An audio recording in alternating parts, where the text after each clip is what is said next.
In the fading light of an October evening, as the sun dipped below the endless cornfields of Willow Creek, Illinois, a quintessential Midwestern town where everyone knew your name and your secrets, Emily Harlan pulled her rusty Ford pickup into the gravel driveway of her childhood home. It was Halloween Eve, and the air carried the crisp scent of fallen leaves and distant bonfires. Pumpkins grinned from porches and plastic skeletons dangled from trees, but Emily wasn't here for nostalgia. She'd come back after 10 years in Chicago, chasing whispers of true horror stories that had haunted her dreams since girlhood. The house looked smaller, weathered by time, its white paint peeling like old skin. Her parents were gone, Dad to cancer 5 years back, Mom to a nursing home in Peoria. Emily, now 32 and a freelance journalist scraping by on true crime podcasts, had inherited the place. But it was the email that brought her, an anonymous tip about 3 unsolved mysteries in Willow Creek, all tied to Halloween nights past. "They're not legends," it read. "They're true. And they're coming back." She unlocked the door, the creak echoing like a warning. Inside, the air was stale, dust motes dancing in the beam of her flashlight. She dropped her bag in the living room, where faded photos of family barbecues stared back. Halloween had always been big here, trick-or-treating down Main Street, the annual corn maze at Peterson's farm, and the infamous storytelling bonfire at the old mill. But Emily remembered the darker side. Kids vanishing in the fields, shadows in the attic, and that one night in '98 when her best friend, Sarah, swore she saw a figure in the fog. As night fell, Emily booted up her laptop at the kitchen table, sipping black coffee from a chipped mug. She scrolled through old newspaper clippings she'd digitized. Story 1, The Mill Ghost, a spectral miller who lured children with whispers on windy nights. Story 2, The Cornfield Demon, a beast that stalked harvest workers, leaving only bloody husks. Story 3, The Plantation Phantom. Wait, no. Willow Creek had no plantations, but there was the old asylum on the outskirts, abandoned since the '70s, where patients allegedly performed rituals on All Hallows' Eve. A gust rattled the windows. Emily froze. Was that a voice? Faint, like wind through cracks, but words. Come. "Find us!" She laughed it off, jet lag imagination. But then her phone buzzed. Another anonymous message. "Start at the mill, tonight, or they'll find you first." Heart pounding, she grabbed her coat and keys. The mill was a mile out, a crumbling relic by the creek where teens partied. As she drove, fog rolled in thick as soup, headlights piercing like knives. She parked and stepped out, the wind howling. Crunching leaves underfoot, she approached the mill's silhouette. That's when she heard it again, whispers clearer now. "Emily?" "We've waited." She spun, flashlight beams swinging. Nothing. Then a shape in the shadows, a pale hand reaching from the doorway. She screamed, stumbling back, but it vanished. Was it real, or her mind playing tricks? Panting, she ran to her truck, locking the doors. As she sped home, the radio crackled to life unbidden. Static, then a child's voice. 3 stories, 3 truths. Halloween is here. Back home, doors bolted, Emily poured whiskey with shaking hands. This wasn't just folklore. It felt personal. And as the clock struck midnight, a knock echoed at the door. No one there, but a carved pumpkin on the stoop, its eyes glowing unnaturally. Inside, a note. Chapter 1 begins. She didn't sleep that night. The whispers followed her into dreams. The next morning, Halloween Day, Emily woke to sunlight streaming through cracked blinds, banishing the night's terrors. Or so she thought. Willow Creek bustled with festive energy, kids in costumes darting between diners and drugstores, the scent of cider donuts wafting from Mabel's bakery. But Emily's mind replayed the whispers, the hand. She needed answers. After a quick breakfast of scrambled eggs and toast at the local diner, where grizzled farmers swapped tales over coffee, she headed to the library. Miss Hargrove, the elderly librarian with cat-eye glasses, eyed her curiously. "Emily Harlan? Back from the big city? What brings you?" "Research," Emily said, forcing a smile. Old town legends. The mill ghost for starters. Miss Hargrove's face paled. That one's no fairy tale, dear. Based on truth. Back in 1892, Elias Thorne, the miller, lost his family in a fire. Folks say he went mad, whispering to the wind, luring kids to join them. 3 children vanished that Halloween. Bodies never found, Emily shivered. Any records? The librarian pulled dusty files. Yellowed articles detailed the disappearances. Timmy Jenkins, age 8. Lila Moore, 10. And Bobby Grant, 7. All last seen near the mill, hearing calls. Witnesses claimed seeing Elias's ghost, a gaunt figure in overalls, face charred. Armed with copies, Emily drove back to the mill. Daylight made it less ominous, vines choking the stone walls, creek babbling innocently. She explored inside, boots echoing on rotten floors. Graffiti-covered beams. Elias watches. In the grinding room, she found scratches on the wall. Names Timmy, Lila, Bobby. Fresh? A chill wind gusted, carrying whispers. "Join us! Emily!" She whirled, phone recording. Nothing visible, but her skin prickled. Deeper in, she spotted a trap door. Prying it open, stairs led to a basement. Musty air hit her like a slap. Descending, flashlight-piercing gloom, she found relics, old toys, a rusted tricycle, and bones, small, child-sized. Panic rising, she snapped photos. Then a noise, footsteps above. "Who's there?" she called. Silence. Then whispers surrounded her. "You're one of us now." The trap door slammed shut, plunging her into darkness. She pounded, screamed, but no give. Claustrophobia clawed, hours, minutes. Her phone died, finally scratching from above. The door creaked open. Blinded by light, she climbed out to an empty mill. But on the floor, a message etched in dust. Story 1. True. Shaken, she fled to her truck. Back in town, she stopped at the sheriff's office. Sheriff Dale, a burly man with a mustache like a broom, listened skeptically. "Kids play pranks, Emily.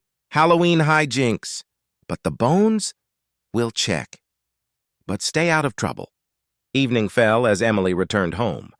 Jack-o'-lanterns flickered on lawns, trick-or-treaters giggling. She researched online. Similar whispers reported in other Midwestern towns, tied to unsolved abductions. Then her power flickered. Outside, wind howled. Peering out, she saw a figure by the mill road, gaunt, charred face. Elias? She barricaded doors, but whispers seeped through walls. 2 more stories. Or join the children. As midnight neared, a call from Miss Hargrove. "Emily, I found something." The mill ghost isn't alone. It's connected to the Cornfield incidents. "Be careful, it's Halloween." The line went dead. Emily stared at her reflection, pale, haunted. The second story beckoned, and terror gnawed deeper. Halloween night descended on Willow Creek like a shroud, streets alive with costumed revelers under orange string lights. Emily, nerves frayed from the mill, couldn't shake the connection Miss Hargrove mentioned. The librarian's voice echoed Cornfield incidents. Story 2. The Cornfield Demon. Legend had it, during the Dust Bowl era, a farmer named Jebediah Crow made a deal with dark forces for bountiful harvests. But the price? Blood.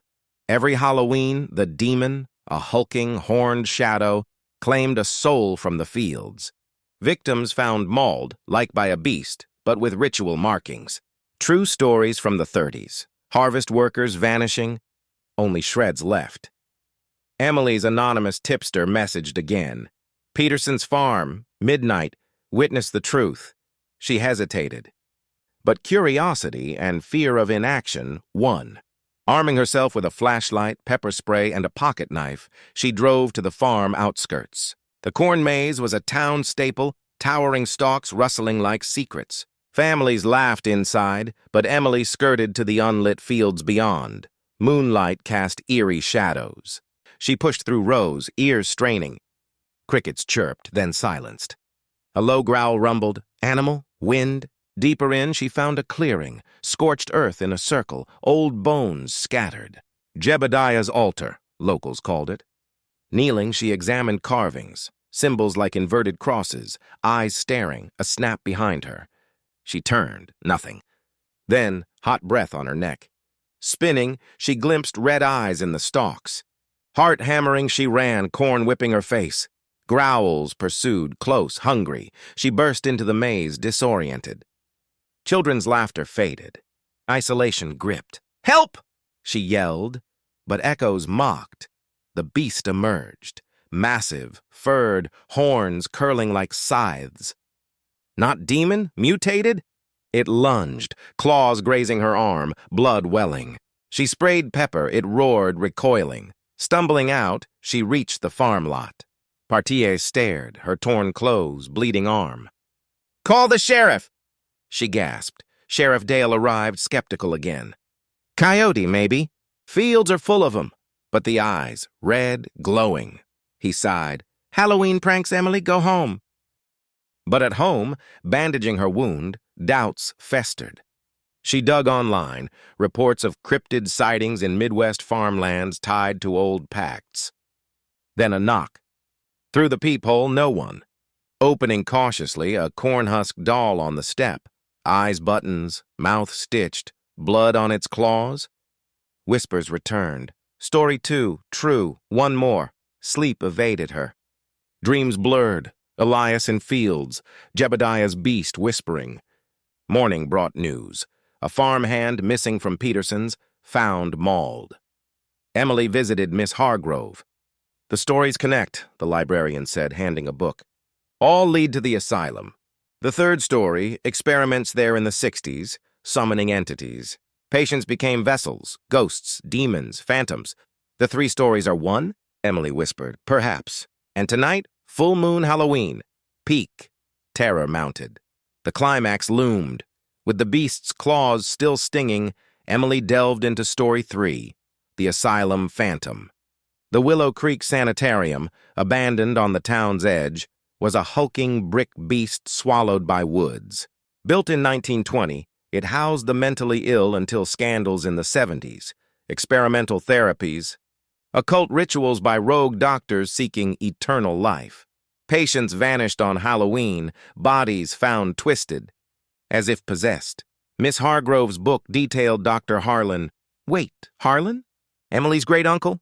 Shock hit. He led the rituals, the librarian confirmed. Summoned entities, a ghost, a demon, a phantom. Bound them to the town. Your family tie? That's why you're targeted. Anonymous message. Asylum. Now. End it. Dusk fell. Halloween festivities peaking. Parade on Main. Bonfire raging. Emily, armed with book and resolve, drove to the sanitarium. Gates rusted open, weeds choking paths. Inside, halls echoed with distant drips, walls scrawled with madness. They whisper, "Harvest the souls." Flashlight beam caught movement, shadows darting. Whispers amplified. "Emily, bloodline." In the basement ward, she found altars, millstones, corn husks, patient beds. Center, a circle, symbols glowing faintly. A figure materialized, pale, translucent, Elias the ghost. "You called us!" he hissed. Then the beast, Jebediah's demon, crashed through walls, eyes blazing, finally the phantom. A swirling mist. Faces screaming within, Dr. Harlan's victims. They encircled her. "The 3 truths, we are bound by your kin. Free us, or join," Emily recited from the book, a reversal incantation. Air thickened, entities wailing, but twist. The phantom possessed her. Visions flooding, her great-uncle's crimes, the children's screams, the beast's hunger. She fought, stabbing the book into the circle. Explosion of light, entities dissolved. Staggering out, she collapsed. Sheriff found her, delirious from exposure, but whispers lingered. Not over. Back home, Emily bandaged fresh wounds, mind reeling. The entities weren't destroyed. They'd merged, using her as conduit. Family curse. Dr. Harlan summoned them in '68, binding to Halloween, feeding on fear. The 3 stories? Manifestations of one force, a primordial entity splintered into ghost, demon, phantom. Town celebrated oblivious, fireworks bursting. But Emily saw shadows lengthening unnaturally. Message: midnight. Town square, climax. She rallied, grabbing salt, holy water from the church. Father O'Malley, wary, provided.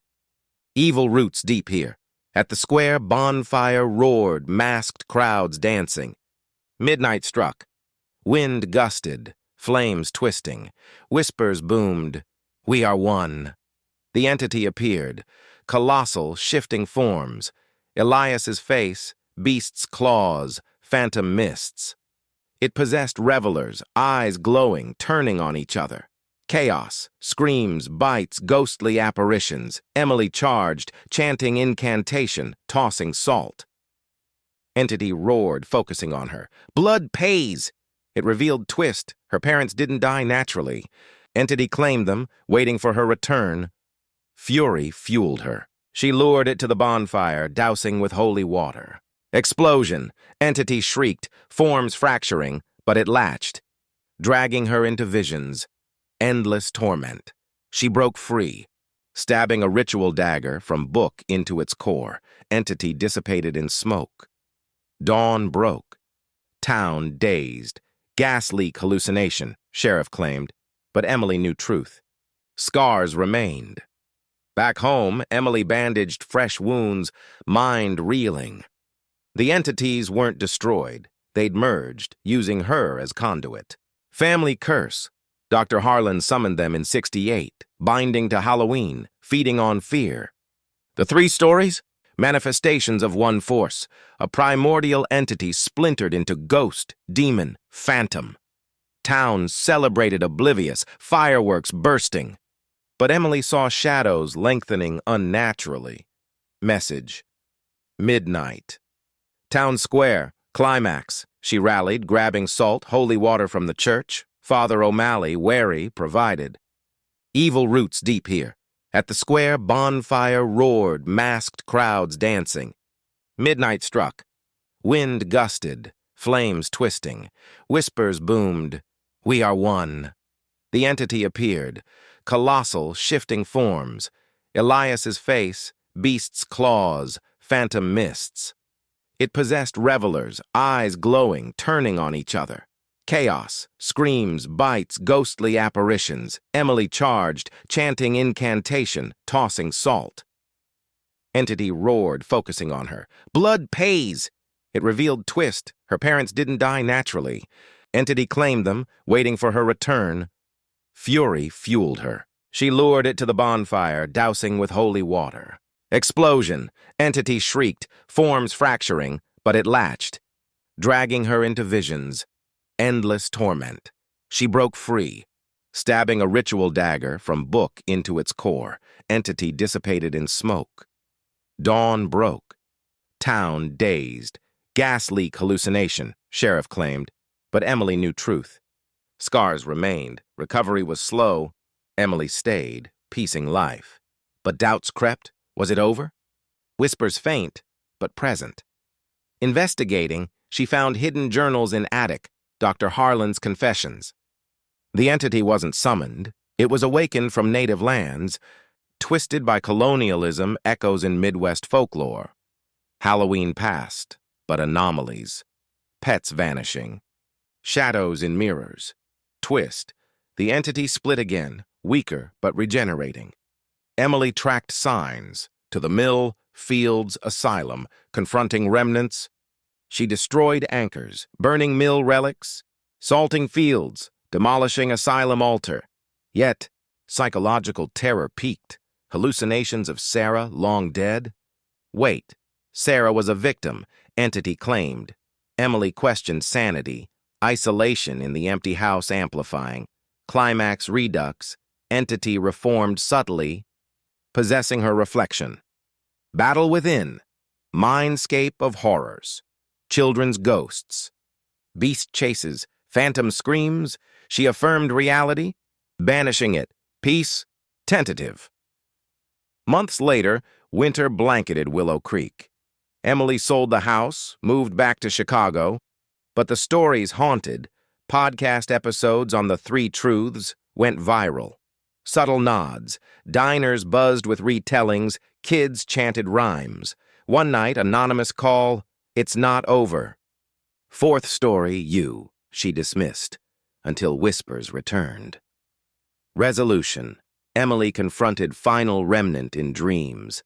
Sealing with willpower. Awake, she burned journals. Silence. But on next Halloween, a chill wind carried faint words. True stories never end.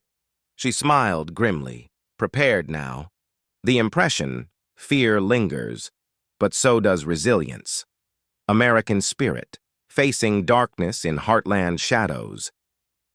Years on, Emily authored a bestseller, 3 very scary, true Halloween horror stories. Fiction? She claimed, but in quiet moments she heard echoes. Visiting Willow Creek. Town thrived, legends tourist draws. Yet in the wind, a whisper. We wait. She left a carved stone at the sites. Ward, satisfying chill. Horrors real, but conquerable. Lasting impression, beware the truths in the tales.